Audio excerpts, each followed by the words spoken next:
Hi everyone, good morning. Magandang buhay sa ating lahat. Today, I'm going to talk to you about ethics in research. So in particular, I'm going to discuss to you the ethical principles in research, ethics in relation to respondents and researchers, and the importance of ethics in research.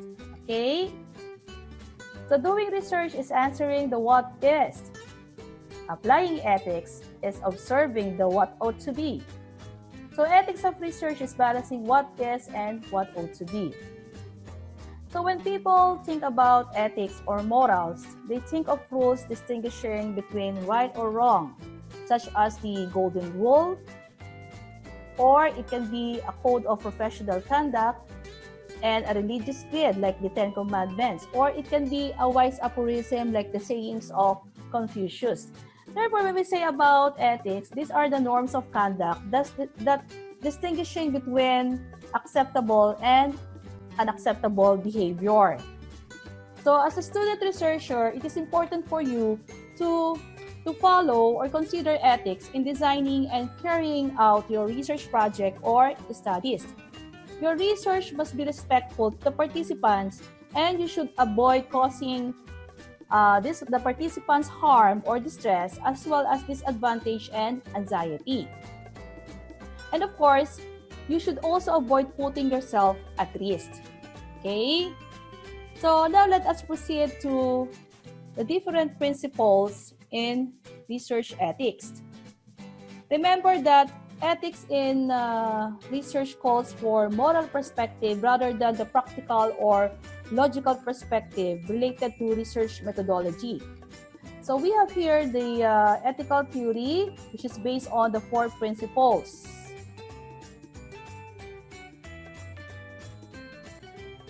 Okay, so the first principle is the principle of integrity and honesty. Okay, so ano ba ibig sabihin ng integrity and honesty? Okay, so when we say integrity, integrity is the quality of being honest and having a strong moral principle.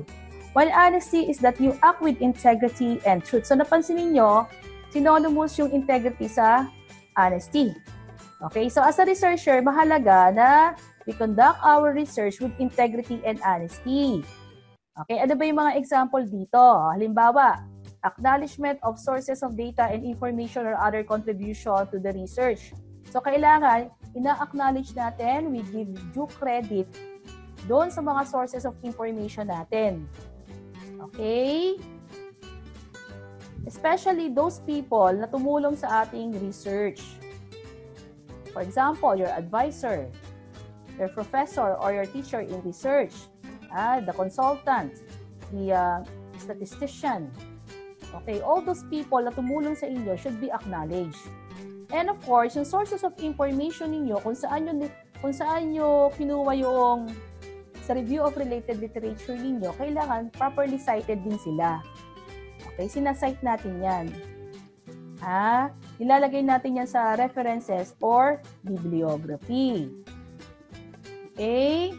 So, hindi lang yon, but another example is that yung openness and responsibility in the conduct of research and presentation of research. So, another one is being competent in conducting research means that the researcher should also conduct all research activities with accepted standards. Ano ibig sabihin nun? Ibig sabihin, kailangan as a researcher, sumusunod tayo dun sa mga accepted standard, dun sa protocol, dun sa rules and guidelines. Hindi lang basta magaling ka, mahusay ka sa research, but yung pagsunod mo dun sa mga standards, accepted standards, dun sa rules and guidelines. Okay, especially if your research involve human subject. Halimbawa, tao yung i-research mo. Mag-experiment ka, gagamitin mo sila, i-test mo sila halimbawa kung yung bang drugs na dine-develop mo ay effective o magagamot o magiging solusyon or medicine sa halimbawa, lalo na ngayon, lalo na sa halimbawa sa COVID-19 na virus or disease. Diba? So, kailangan na yung protocol, especially in handling yung mga ganyang mga human subjects, mga tao, susundin mo or else magkakaroon tayo ng problema dyan. Okay? And then, another thing is that mahalaga na meron kakayanan dun sa study na yon. Okay, competent ka, meron kang skills na conduct yung study na yon.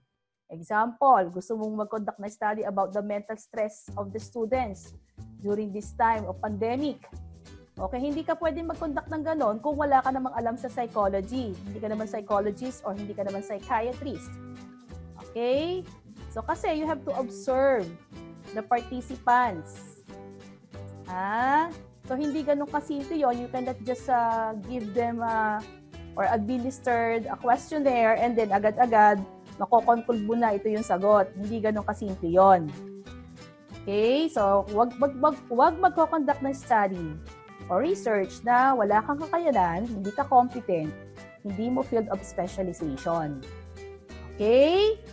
So, another example for this, for the principle of integrity and honesty, is that pag honest ka, be sure that yung accuracy ng data na nagagather mo or used in the research ay totoo. Ensuring that the accuracy of the data gathered and used in the research. So that is being honest. You are honest in reporting the data. Be sure that only the correct data, information ang ire-report mo, yung mga results mo. Especially if yan ay ipapublish mo sa mga journals or i-deliver mo during the oral presentation sa mga conferences and report mo sa mga client mo. Okay, lalo na pag yan ay commission research or funded research. So, malaki ang ginastos dyan, malaking pera, So, kailangan maging totoo tayo dyan, maging honest tayo. Huwag nating dadayain, dodoktoren, i-manipulate, ng ganun-ganun lang yan. Kasi we all know that research is a very serious undertaking. It requires patience, perseverance para magawa ang isang research study. So, unang-una, of course, yung honesty natin. Okay, so another example for the principle of integrity and honesty is that especially if there are errors or there are mistakes or honest mistakes, so maging honest tayo dyan. Just in case na magkaroon ng mga mistakes or errors, especially kung napapublish na yan, okay, you have to take reasonable steps to rectify. Kumbaga, i-report mo na agad na nagkamali ka. So, rectify the significant errors in published data via the issuance of erratum. Mag-issue ka na ng mga erratum or retraction or correction of data. Okay, wag mo nang palalain pa yung sitwasyon. Kasi mahirap yan, Kasi parang pag nagkaroon ng mistakes at di mo inamin, maaari maka-epekto yan, Lalo na if you develop a drug or a medicine and then it just happen na sinabi mo doon sa research mo or sa findings mo na effective ito sa mga diabetic na tao or sa may cancer na tao, nung pala may side effect, di ba? So, kailangan agad i-issue mo ngayon yung mga mistakes or errors mo sa research mo or else, mas malaking problema ang mangyayari. Okay? So, yung respect to human life, wala na doon. Okay? Hindi mo na naprotektahan yung mga respondents mo as well as the people or the people concerned. Okay? So, alala doon yung safety and beneficence. The principle of safety and beneficence. If that will happen. Kaya mahalaga na kung may mga errors or mistakes, aminin. Another example here is the issue of plagiarism. So, as much as possible, we should avoid plagiarism. Do not plagiarize. Okay? So, you have to cite clearly all the sources of information. So you have to acknowledge the sources of your data. Kasi if you do that, that is something unethical. Remember, plagiarism is considered a violation of academic integrity. It is a breach of journalistic ethics. It is not itself a crime, but it is punishable by what? By the court for prejudices caused by copyright infringement, or it is a violation of moral rights. Okay, so please do not plagiarize. Okay? Okay, so next principle is the principle of justice and fairness. Okay, so when we say justice, it means that individuals should be treated the same unless they differ in ways that are relevant to situation in which they are involved. While fairness is the ability to judge without reference to one's feelings or interest. Okay, so in the principle of justice and fairness, napakahalaga that we respect social justice and social equality. O ano ba yung example dito? Example, extension of due regards towards the fellow researchers. Render or give unto peers, colleagues, okay, other students, research participants, the respect they deserve. So, kailangan yung respeto, yung social equality sa lahat, binibigay natin. So, we have to give equal opportunity for all. Okay? Walang discrimination, walang bias, pantay-pantay, equal lahat. Okay? So, ano pa yung mga example dito? So, kung meron kang competencies or mahusay ka sa larangan halimbawa ng biology, okay, or sa larangan ng mathematics, and you have the skills, you have the competencies, pwede ka namang magbigay ng assistance sa ibang mga researchers.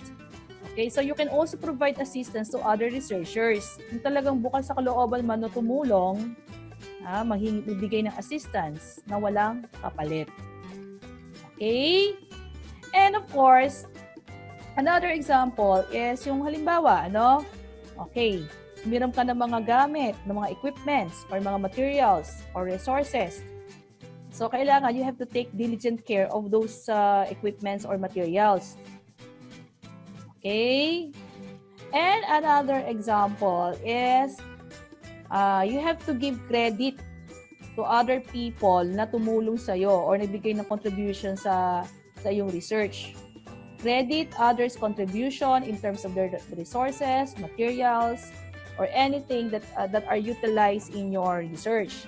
Or acknowledge the material contribution of others in research or give proper acknowledgement and credit to resource or funding sources of the research. Okay? So, halimbawa, na-publish na yung research mo. So, i-acknowledge mo. O for example, here, you can see here in the published research in the Environment Conservation Journal, nakalagay doon yung acknowledgement. Pinapasalamatan nila yung university or the organization in giving them funds or financial support para makonduct yung study. So, mahalaga yun. You have to acknowledge those people or an organization na tumulong sa research mo o nagpondo sa iyong research. Another example sa justice and fairness, yung sinasabi nating recognition of intellectual property rights. Sino ba talaga yung nagmamay-ari noong research na yan? Okay? So you have to discuss among the stakeholders the fair distribution of legal ownership of the research. So dapat klaro kung sino yung may karapatan doon sa study or sa research. Yung sinasabi nating intellectual property rights, yung ownership, the legal ownership of the research. Okay? Okay. The next principle is the principle of safety and beneficence. So, research on human subjects should produce some positive and identifiable benefit rather than simply be carried out for its own sake. So, mahalaga dito na ang ating mga research na ginagawa ay nakakatulong o maganda yung benefit sa mga tao. Okay? And then, when we conduct research, we should be responsible in terms of the safety of the participants. Safe and responsible conduct of research is important. Here, we have to observe safety practices. Okay? And of course, yung promotion of the interest of the community. Mabigay tayo ng example here. So, example, if you are conducting experiments in laboratory and then may mga laboratory wastes kang na-produce because of your experiment. So, kailangan those laboratory wastes should be disposed properly. Or should be treated bago mo itapon sa environment. Kasi, baka mamaya, yung experiment mo na yan, makasama pa sa environment. It may result in environmental degradation. So, we should avoid deliberate violation of regulations governing research. Halimbawa, in terms of proper disposal ng mga wastes, hindi mo nasunod yung tamang rules doon or protocol. So, ayun, may violation ka na. Okay? And another example is magkoconduct ka dapat ng research that serves the needs and it promotes the best interest of the community. Okay? Who will be affected or who will benefit from your research. And of course, you should also seek the involvement of the community in the determination of their best interest para malaman mo kung ano ba talaga yung pangangailangan nila. Ano ba yung gusto nilang study na maaaring makatulong sa kanila. Okay? Ano ba yung study na makapagbe-benefit sa community? Okay, kaya nga beneficence eh. May positive benefit, may magandang benefit sa lahat. Okay, kaya mukha ng mga social welfare program na yan, yung mga scholarship. Lalo na ngayon, because of the pandemic, kailangan natin ng vaccine, di ba? COVID-19 vaccine. Ano pa, yung mga disaster relief program na yan. Yung mga health-related research policies. Di ba? Kasi makaka-benefit sa lahat yan. Okay? Okay, and the last is the principle of respect for rights and dignity. So here, humane and respectful treatment of human participants in research is important.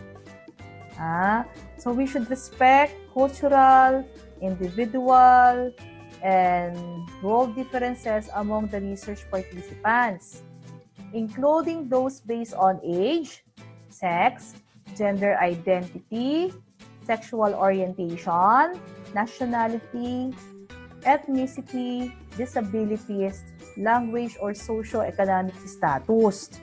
So we should eliminate from our research practices and reports any biases that are based on aforementioned factors. So dapat may respeto tayo sa lahat ng tao.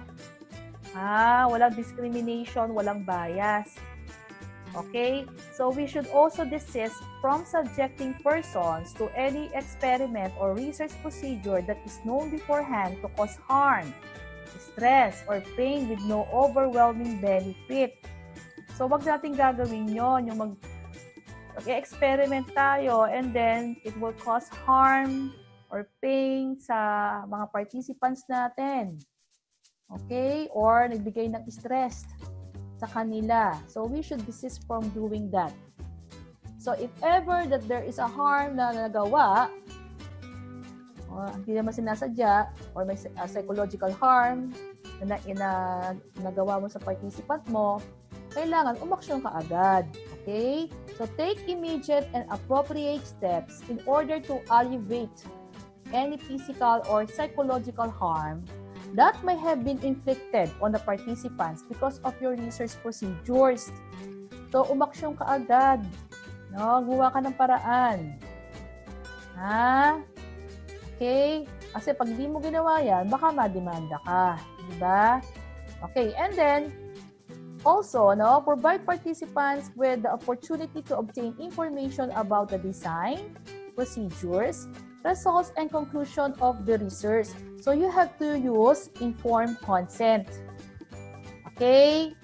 So, kailangan may letter ka na, dun sa letter mo, nakalagay lahat doon, nakasulat doon, all the information about your research, about the design, the procedure. Okay? So, you have to protect the participants' right to privacy and confidentiality. Ensure that the informed consent is obtained for all human participants. Mahalaga kasi yon para maprotektahan ka and of course, to protect the participants. Okay?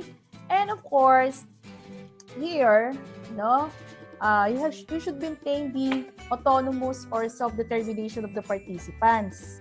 Ano ibig sabihin nun? Ibig sabihin, andun yung independence or freedom ng mga participants if they want to participate in your study. Okay? So, wag mo silang ibabribe, magbibigay ng suhol just to participate sa iyong study. Okay? So, you refrain from offering inducement o yung sinasabi natin mga bribe or suhol para lang mapilitan sila na mag-participate sa iyong study. So, mali na yun, ha? So, wag gagawin yun. Wag pipilitin ang mga participants or mga respondents. So, safeguard the rights and welfare of the persons and communities whose status and vulnerabilities may impair autonomous decision making. Okay. So, sino ba yung mga vulnerable? Okay, syempre, andun yung mga minor, yung mga bata, no? Mga vulnerable yan. O yung may mga disabilities. Okay? Yung may mga mental illness. So, yung pinoprotektahan natin sila. Kaya nga mahalaga yung meron tayong consent, no? Siyempre, yung mga bata, hindi pwede magbigay ng consent. Kailangan andun yung presence or consent din yung kanilang mga parents or guardian or someone who is in authority or yung mga guardian nila na at least, no, alam yung tungkol sa research mo. Okay? That's the end of our part 1. Thank you and keep safe.